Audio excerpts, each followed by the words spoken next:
If there is one thing us Fire Emblem fans are good at, it's disagreeing with each other. I mean, we do like to argue about this sort of thing, but does the fact that I'm agreeing with your statement compliment or contradict it? In most franchises, if there was one massive game that was way more successful than any other, has several storylines that are all executed well enough to the extent the game is considered quality, and has more than 100 hours of content, that would probably be universally considered the best game in the franchise. And yet, there is a very significant contingent of the Fire Emblem community that doesn't consider Three Houses to be very good. Well, I'd be curious to hear why those people think that. I admittedly haven't played as many Fire Emblem games, as my main experience are the GBA and Switch eras, as well as the spin-offs, but while there are definitely problems with Three Houses, I would still consider it to be quite good. Hell, how many game series do you know where there is a relatively commonly held opinion that the Japanese exclusive title from nearly 30 years ago is actually the best game? I can name you exactly one, and that is Fire Emblem. I'm sure I could find something like that, though given my limited knowledge of Japan-only games, I'm not the one to answer. And yet, there is one thing we can seemingly all agree on. Fire Emblem Engage's writing is bad. Terrible. God-awful. Saw me done. Now, whether that means the game in its entirety is also bad, is something we as a community continue to fight on, but at least we all seem to agree Engage's writing isn't. I agree. Engage's writing is absolutely dreadful. Or is it? Do tell. Because, yes, I am also a Fire Emblem fan, and therefore I must disagree. To an extent. To an extent. Well, to be fair, if we're coming out against such a strong position, then it's pretty easy to say, okay guys, calm down, it's not that bad, and seem reasonable. But we'll see if the arguments bear that out. I think the writing in Fire Emblem Engage is underrated. Well, that I can't as easily refute, since I've been in my own bubble working on something else for the last few months, and don't know what the current consensus is. Hence why it's taken me a while to make this response video. For the sake of argument, what you've chosen isn't impossible to defend, since if we're treating it as the literal worst, you only need to show one merit to refute that, but we'll get there. Still not great, even terrible at certain points, but I do think people are generally too negative about its writing quality. And there we have the reason for this video. May as well do introductions on my side now, since we're about to get to something more substantial, so hi, I'm Dr. J. I like Fire Emblem and am making a big video talking about why I think Engage is a giant pile of wasted potential. As such, when this crossed my feed, I first did a video reaction to it buried between a couple of other things, but then thought, hey, let's put together my thoughts in something more concise and constructive since it'll be quite a while before my big video is done. I can even test out some of the arguments I'll be making. So yeah, brief introduction over. In case it needs to be said, there will be spoilers for Engage and Three Houses in here. Let's see what he has to say.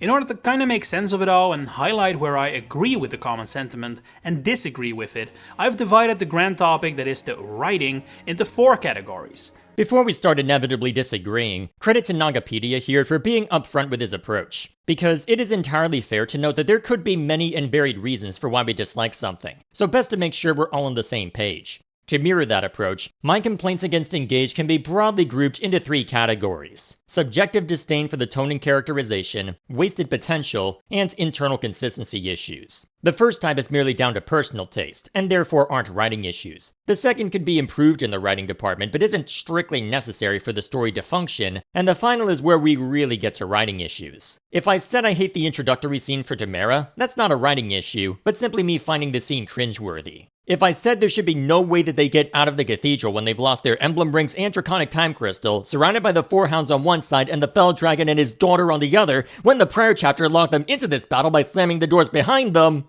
that's a writing issue. So, how does Nagapedia categorize them? The plot, the tone, the presentation, and the character writing.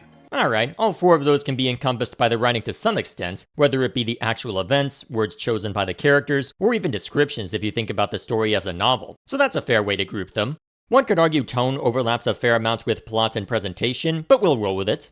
In many Engage discussions, I've kinda seen people throw these all on one pile and talk about them like they're all one and the same, which I guess to an extent is fair. After all, they all combine to form the writing we experience. If that's something you've observed, good on you for providing a counter-argument for why people would default to that, and I'll do my best to avoid doing so in this response. But at the same time, I think there is a wild difference in quality between them in Engage's case, to the point some elements of it get flack that I don't think is entirely deserved.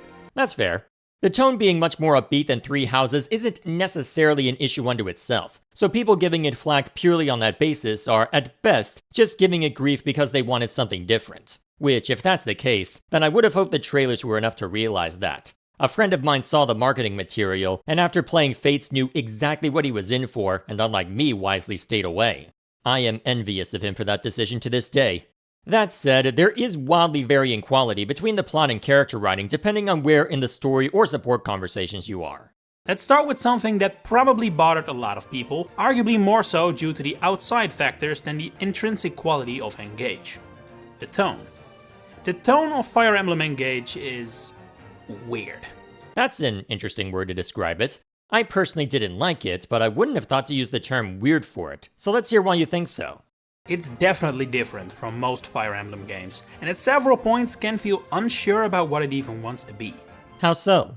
On one hand, you have characters whose designs are very out there, very colorful, vibrant, bright, and far from realistic. Even the characters that are meant to come from the gritty Illusia have design choices that make you do a double take. They're not exactly grounded in reality. Yep, that was definitely jarring. In the game's defense, we do get somewhat of an explanation for why she is like that, but it's something you only get many chapters later in the support conversations, which could easily be missed. Not to mention you have the core element of the emblems, past characters returning, which in and of itself gives Engage a very different tone from the rest of the series, easily making this the least grounded Fire Emblem we have ever seen.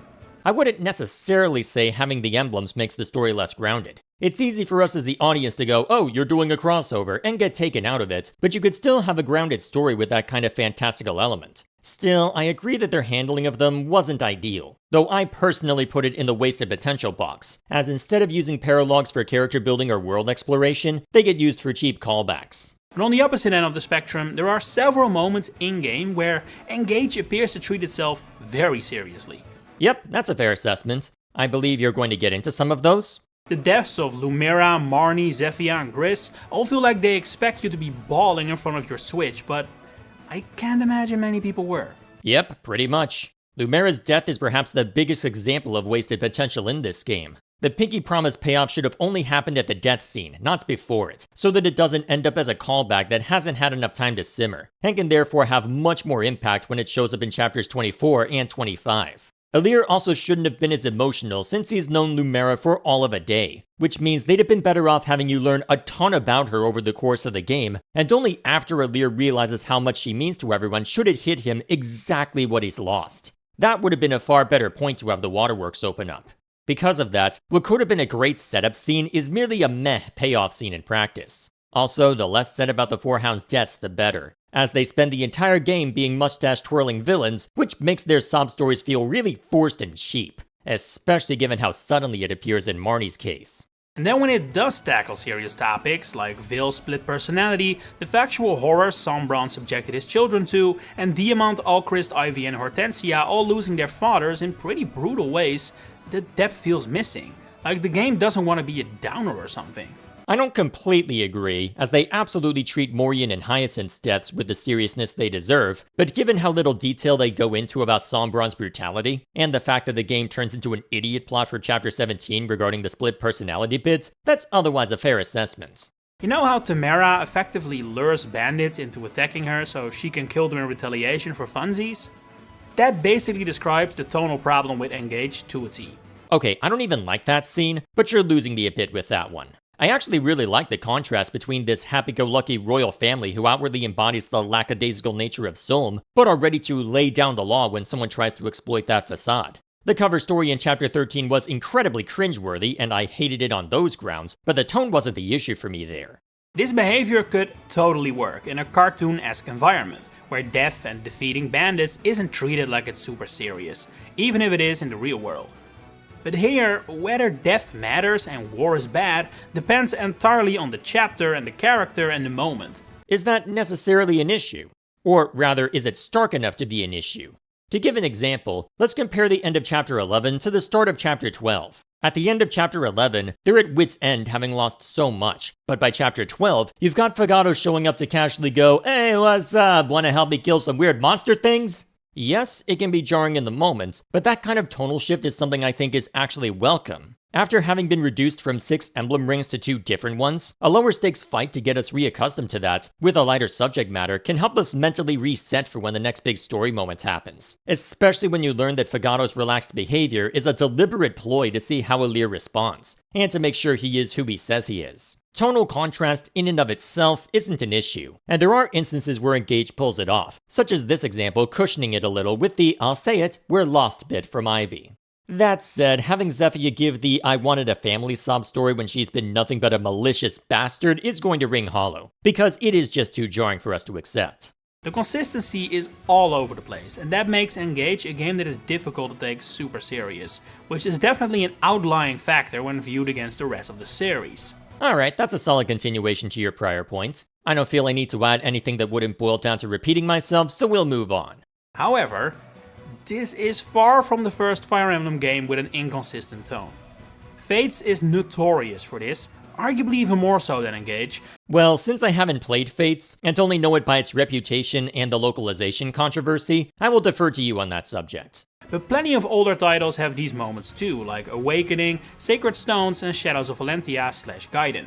Okay, again, I haven't played Awakening or Gaiden, but Sacred Stones was my first Fire Emblem game, and one I have a soft spot for. I played some of it when it got added to the GBA Switch library, though it's admittedly been a while since I played the totality of it. Based on memory, I can see some of the argument, as La Rochelle showing up with the silly entourage out of nowhere after a serious plot point could definitely be weird and jarring. But the difference between the Sacred Stones and Engage is that characters like La Rochelle were the exceptions, and often offset by a straight man like Rennick. The average character in the Sacred Stones was like Diamant, taking the situation very seriously. The average character in Engage was like La Rochelle, absolutely more on the silly side of things than not.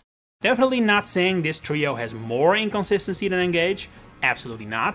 Okay, good, we're on the same page with that then. But what is a factor that definitely plays a role is that unlike all other Fire Emblem games, I don't think Engage's goal is to be 100% serious. Well, is there any Fire Emblem game that is trying to be 100% serious all the time? Even Three Houses had its hijinks with Flayn in a kitchen, or Annette being simultaneously cringy, adorable, and hilarious at the same time. Hell, if you play Verdant Wind, you could argue there's quite a lot of levity even in the main story. Raphael, why are you eating meat during a war council?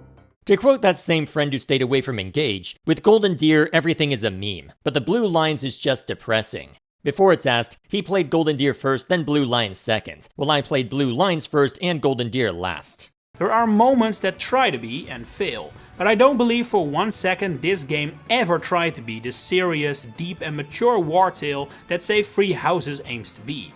That's a fair assessment. We even have a dev interview where it was said explicitly that Three Houses was aimed for late teens and young adults, while Engage was aimed for all ages. They definitely had different objectives in mind for this one. The Sunday cartoon comparison has been brought up a lot in the 2 years the game has been out, and I think that's a pretty astute comparison, to be honest. See, I hate that comparison, because it sounds like cope to me. I don't know if Japan had the same culture America did of Saturday morning cartoons, which were oftentimes very silly with over-the-top, all-powerful, but also kinda stupid villains. So while it might share some surface-level traits, I don't think that's what they were intentionally gunning for. Because of that, my first thought is to go, oh, you got used to villains being super powerful but super stupid in Saturday morning cartoons, so now it's okay when Zephyia embodies that stereotype?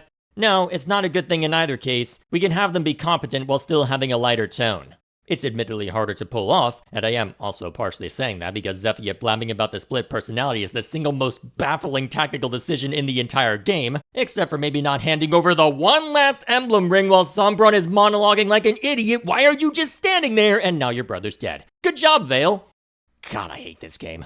Now, whether that is a tone a Fire Emblem game should be going for is debatable, of course, and most of all, I think the timing of Engage coming right after arguably the most well-written or at least lore-heavy Fire Emblem game was unfortunate.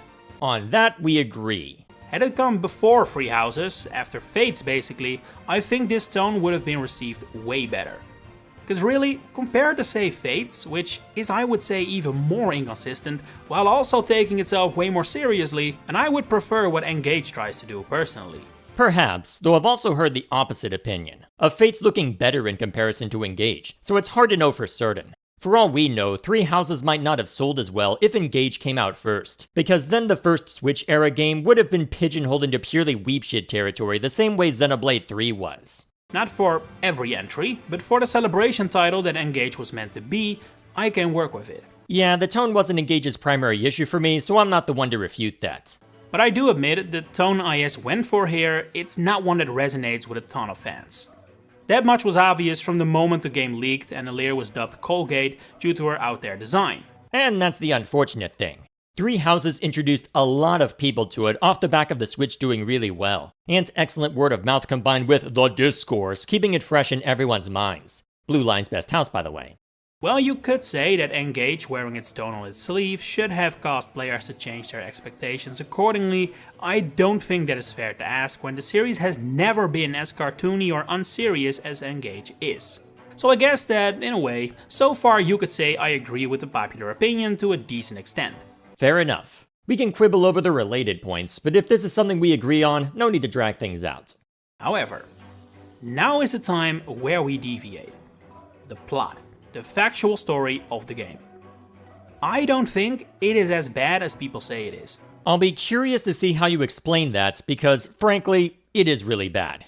There are moments that work, such as what I mentioned regarding Soul in chapters 12 and 13. However, chapters 10 and 11, chapter 17, and chapters 21 and 22 all contain key plot points, and all of them have severe internal consistency issues attempting to deliver them. Chapters 10 and 11 we've already touched upon, with Alear seemingly having no way of escaping the cathedral, but being allowed to effectively waltz out after being put at such an overwhelming disadvantage. Chapter 17 has Zephyr explain to everyone, including Alear and Vale, about Vale's split personality, which was a pointless gloat that ensured that Vale would turn traitor when a spell that Zephyr knows is unstable fails to contain her, and ensured that Alear now had the opportunity to turn her against you. And then, just to make sure the plot happens after that, Vale, after realizing her predicament, didn't try to use the element of surprise to escape, ensuring she couldn't be used by her father or the Four Hounds again, but instead openly tossed Emblem Sigurd back to Alear, and made no attempt to escape when she knows she could easily be mentally enslaved and made to do terrible things again.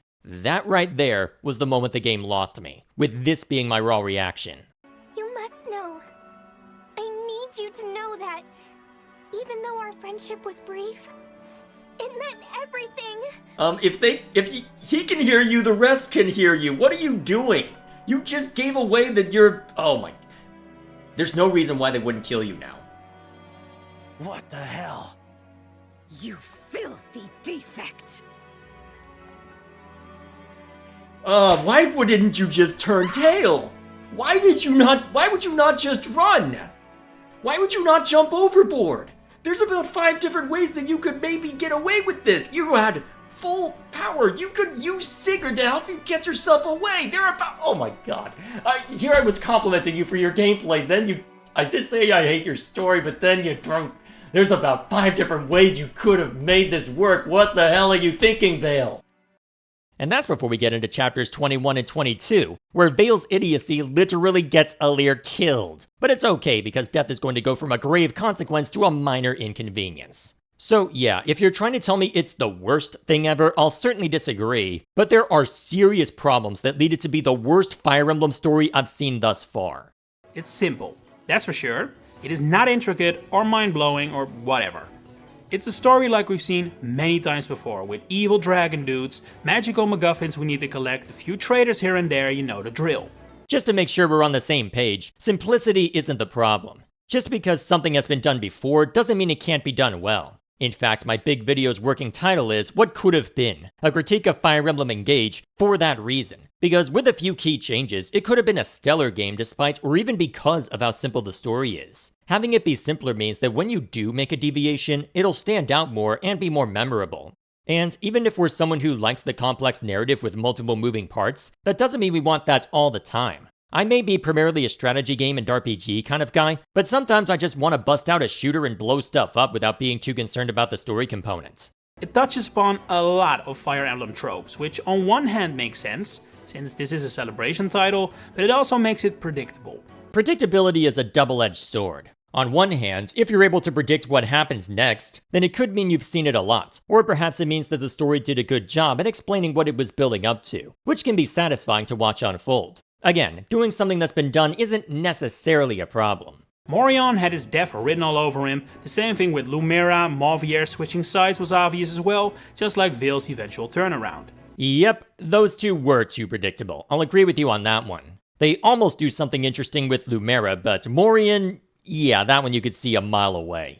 As for the rest, I can't speak on those, as I accidentally spoiled myself on the Fell Dragon Child bit and Mobier's playable unit status, though from an outsider's perspective, yeah, the hints were always there, and perhaps a little too easy to follow. My annoyance with it was too much was said rather than shown, due to how little time we spend with the four hounds in Mobier's case, and with how much of an idiot Vale is in chapters 17 and 21. Lumira especially felt wasted to me. Had she been around for a couple more chapters to lure us into a false sense of security and get us more familiar with her, her death and later dramatic return could have worked. But right now, it just doesn't.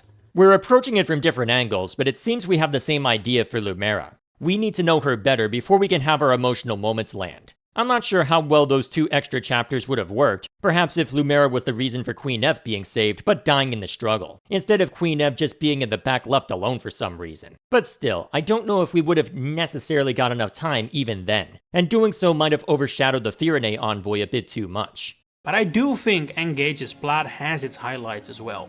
I can agree to that. Chapter 14 was my favorite chapter from a story standpoint, as it was a rare time when the hold important character hostage trope got subverted in a way that I thought worked really well, shaky setup notwithstanding. And to be fair, my favorite scene in Three Houses had even shakier setup, so I won't begrudge this one too much. I just don't think the parts that work do enough to uplift the story out of garbage territory. I really like how drastically different the regions in Elyos are, for example. It gives each its own identity in a way we haven't seen much, in the way they're governed, how they treat their citizens, and why they joined the fight against Sombron. Perhaps, but the game tragically doesn't spend all that much time with each of them. Because the focus remains on the wider Fell Dragon versus Divine Dragon narrative, we do get a lot of variety in how each nation takes care of itself, but we don't get to see much of its citizenry. Which is especially the case in Lethos, where Lumera and the stewards are the only ones Alir meets. Hell, we don't even get to see Lumera's funeral. Wasted potential much? I like how the emblems are weaved into the story without becoming overbearing, although I do think this would have been even stronger if Fire Emblem lords in the past would have had more different personalities. I'll agree that the emblems are there as a necessary component, though I don't know if I would necessarily consider their personalities to be too similar, or an inherent issue if I agreed. There are absolutely points where the differences could have shown through, such as Lynn's outspoken sense of justice versus Byleth's outward emotionlessness. But that wasn't the focus of the story, and since they're there as instructors for their paralogs and don't have anyone to play off of for same other than Alir, we don't get much of a contrast for them. And no, the bond conversations aren't enough when it's all of one of 2 exchanges per entry. I like how you're truly knocked down a peg after Sombron's revival. Rarely has such a mid-story moment ever felt like you have really already lost. It landed in the moment for me, but not in hindsight, because Alir has to forget the concept of object permanence for Vale to pull off what she did, stealing away the emblem rings and time crystal. And then they give zero reason for how they were able to get out of the cathedral after the writers had written themselves into a corner. While the ending with Alir becoming an emblem and summoning the help of all other lords definitely has a cheesy tone, I can't help but watch with a smile when I see decades of history lined up like that. I'm glad you felt that way, but I couldn't share in that because I felt the moment where they declared Alir as the Fire Emblem to be hollow due to the writing issues, which then bled into how effective this scene could be. But most of all, while again Engage's story is no masterpiece, I also don't think it is significantly worse than a lot of other Fire Emblem stories we've had in the past. The stories of Shadow Dragon, all GBA games, Mystery of the Emblem, Awakening and Fates are more or less the same quality or worse, I would argue. Yet they don't even get remotely the same amount of flack as Engage does. Okay, I had a very negative reaction to this when I first heard it, as my gut instinct is that when you have to knock down the prior work a peg in order to make your current story look better, that isn't a sign that the current thing is good. It's a sign that you're grasping at straws and engaging in whataboutism, which smacks of insecurity. All I have to say is, alright, it was bad then, now can we get back to the problems present here? And suddenly your argument is wiped away. But let's hear more of what he says before I go overboard. Part of that is nostalgia, I'm sure. Part of that is what we've already discussed, tone.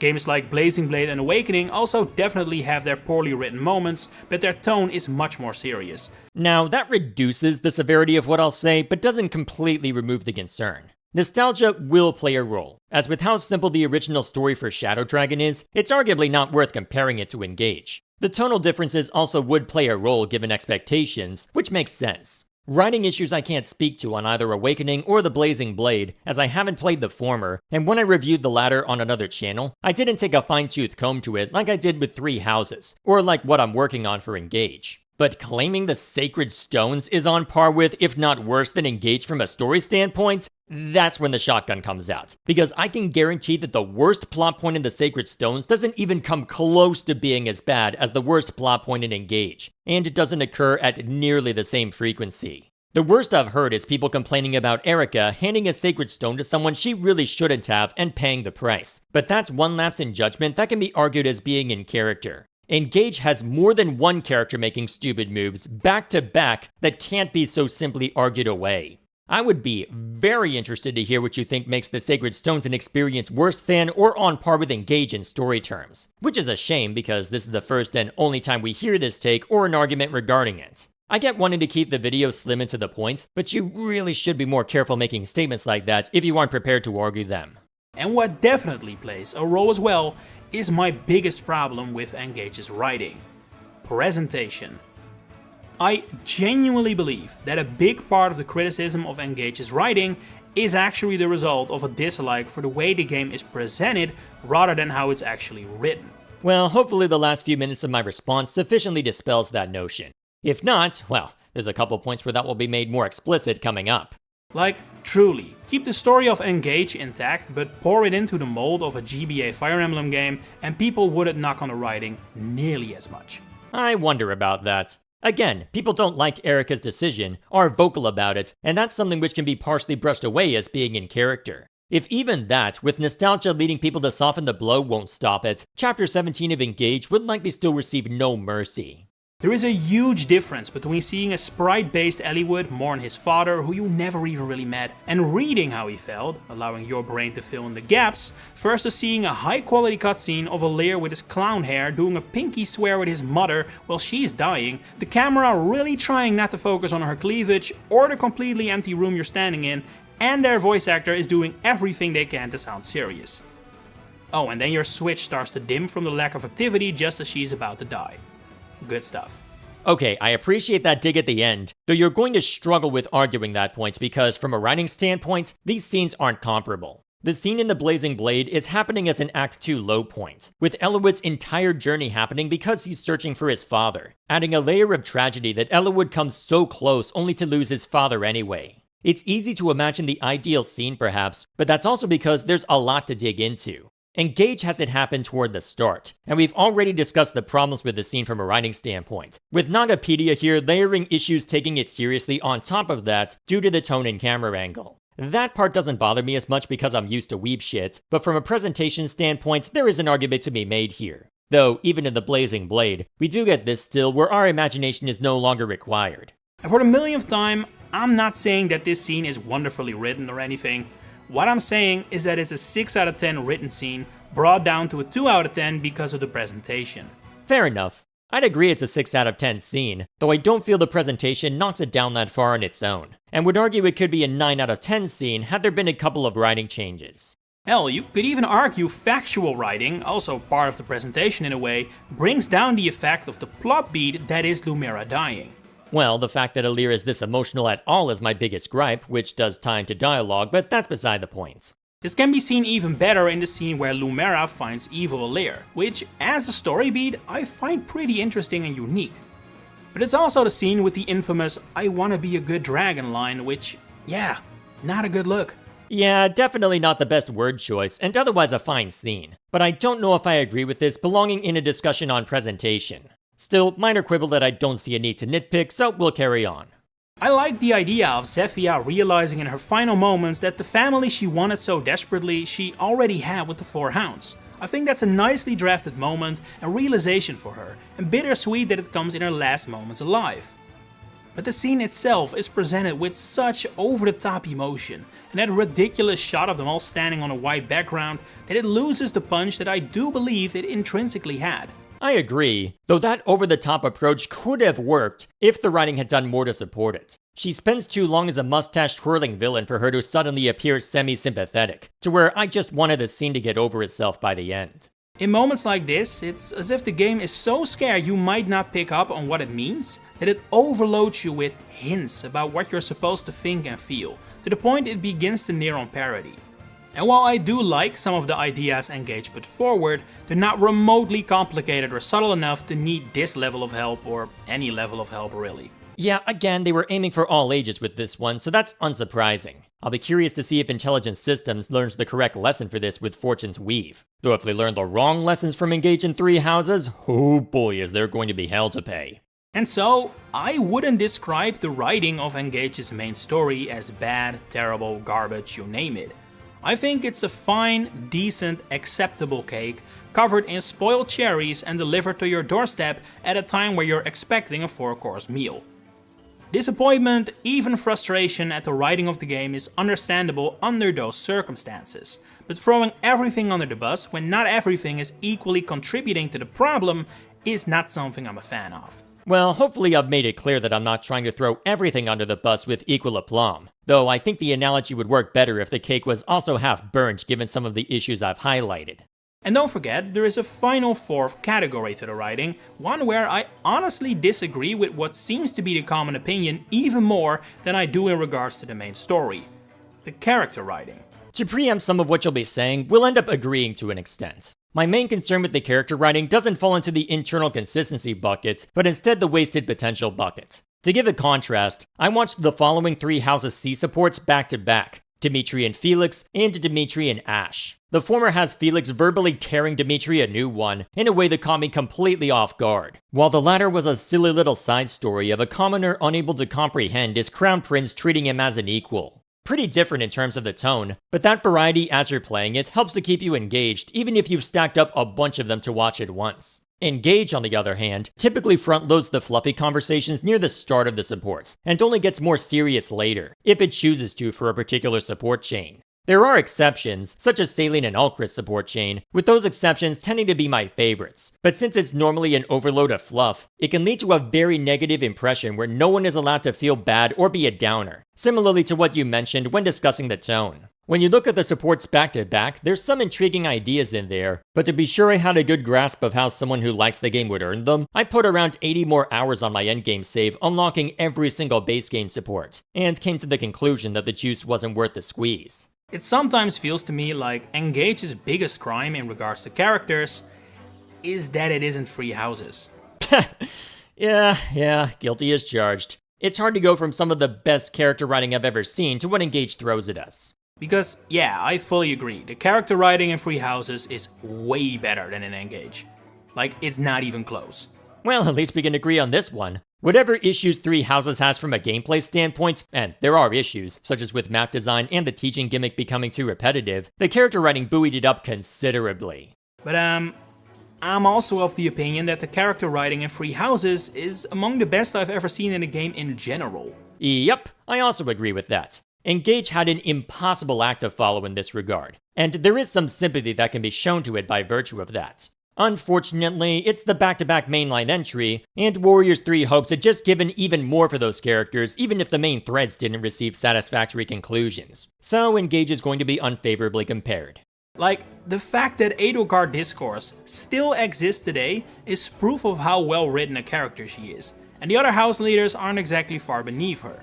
Indeed. I might condemn her as a person, but in terms of character writing, she is excellently handled, and Dimitri is bar none my favorite Fire Emblem character. I could have played only Azure Moon and I would have gotten my money's worth, and then there were other routes that addressed the unanswered questions I had regarding Byleth's origin and the nature of the world. Three Houses, to me, is genuinely elite in this department, among the best I've ever seen in gaming. Engage not being able to match that quality says nothing about how good it actually is. Fair enough. I know I kept interjecting every sentence or two, but this time it's a matter of wanting to reinforce the point rather than dispute it. Once again, the tone of the characters is certainly lighter than the majority of Fire Emblem games, and they are way more out there than what we've seen before, but I don't find them unenjoyable in the slightest. And I'm glad you were able to enjoy them, but I wasn't. There's a few characters and character dynamics I liked, with my favorites being Diamant, Ivy, and Panette in that order, with those three typically lifting up those around them as well, to where I didn't even mind Hortensia or Alchrist after a while despite my annoyances with their particular gimmicks. Hell, I even like Hortensia and Alchrist's support chain.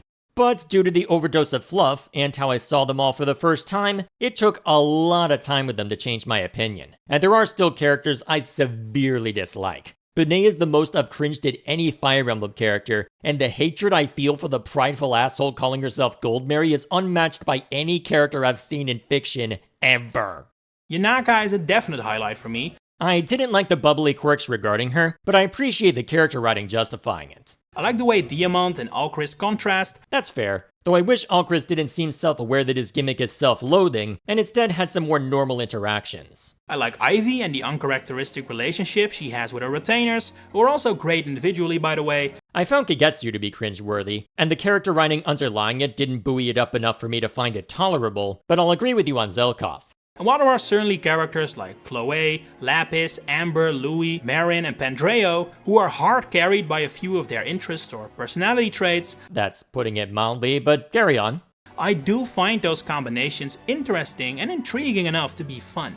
And I suspect that may be part of the disconnect. A lot of what we're discussing now is focused on subjective enjoyment, and while there are specific things referenced, and a fair point brought up that a lot of characters overly lean into their particular gimmick, the actual opinions can vary wildly from person to person. If your aim is merely to highlight that, pointing out places where you enjoyed the characters, then I can say you've achieved that, though a more cynical person might want a more detailed breakdown to better understand why you latched onto those characters specifically. Don't get me wrong, they don't feel like real people, but I think they're fun and engaging cartoon characters, to bring that comparison back. See, statements like that are why I consider the Saturday morning cartoon comparison to be cope. You know the writing is a lot more simplistic, you like it anyway, and you want to dress it up and make it sound like you don't have poor taste by referencing something that existed back when your presumed audience were kids. I know that's a very cynical way of looking at that statement, but to turn it around a bit, it's okay to like stuff that you know isn't as complex or well written. Just be upfront about it. Dressing it up with comparisons like that gives the impression that you're insecure about it, that you feel you can't say it outright. I unironically like the Star Wars prequels, but I won't be saying they're well written. I just like the cool Jedi fights, some of the thematic elements, and that it provides the bedrock for a number of great games and stories. And that's okay. I'm not going to tell you you can't like Engage, but I'll start asking questions if your reasoning smacks of insecurity.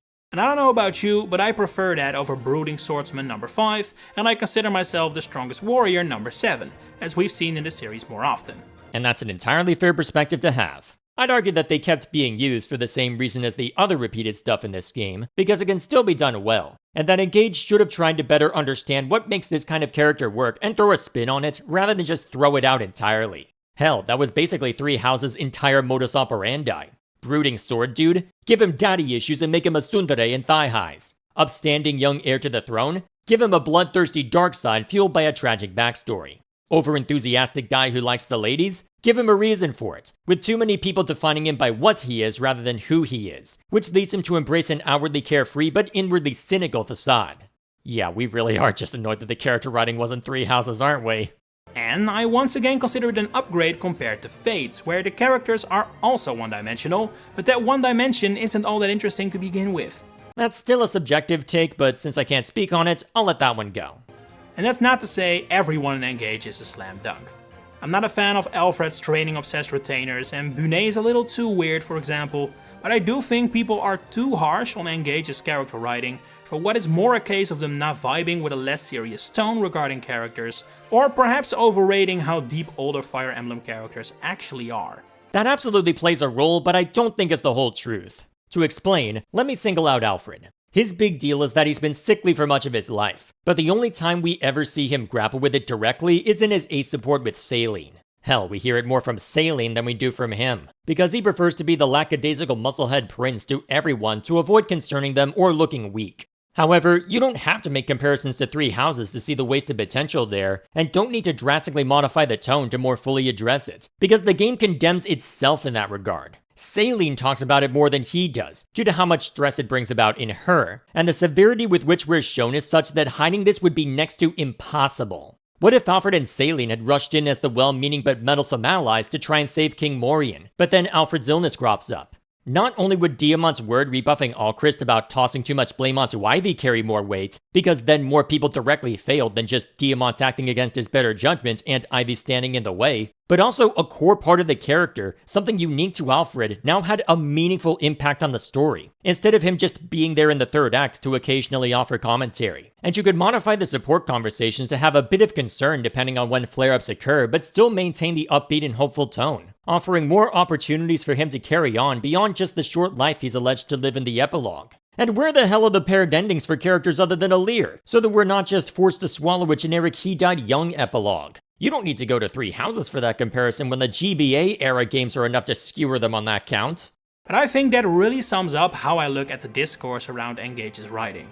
It appears like a very decent chunk of the complaints are not actually about Engage. They're about it being Three Houses' follow-up and how different the games are.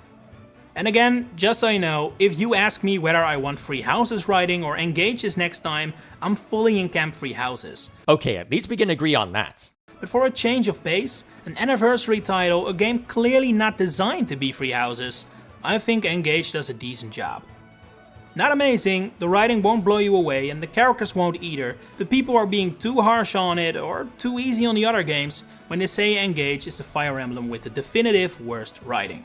Naturally, I can't speak to every Fire Emblem game, but from what I've seen, it may be a harsh assessment, but it's a fair one. Even if I were to set aside my subjective disdain for the tone and characterization, there's still a lot of wasted potential and internal consistency issues. But hey, that's just my take. How do you feel about the writing in Engage? Especially when you fracture it up in those 4 categories like I've done. Well, I believe I've made myself clear on the overall arguments, but since that's the end of your video, let's give overall takes. As much as I might argue with you over the specific points, I appreciate you making this video, and being willing to tackle the subject. Given the overall impression people have of Engage, taking the time to examine a subject we might have overlooked or too quickly dismissed is admirable, as there could easily be something we've missed among our discussion of it. I'd be crazy to skewer you on that when I'm planning to make a theatrical film trilogy's worth of critique on the game over the next couple of years, so far away from the original release, especially when there's no way in hell it's wrapped up before Fortune's Weave is out. That said, because we're approaching the game with different categories for our critiques, and will inevitably have different preferences on the different aspects, there are going to be points where we disagree. We may have agreement that yes, Engage got a raw deal following up on something with such good character writing as Three Houses, but I feel you overlooked some pretty significant writing issues, which appear at a frequency that, even with my limited knowledge of the franchise, I'd be surprised if they occurred to the same degree for prior games. I'd be happy to be proven wrong though, and if anyone has a well-argued answer on that, feel free to let me know in the comments. But on the whole, thank you for making this video.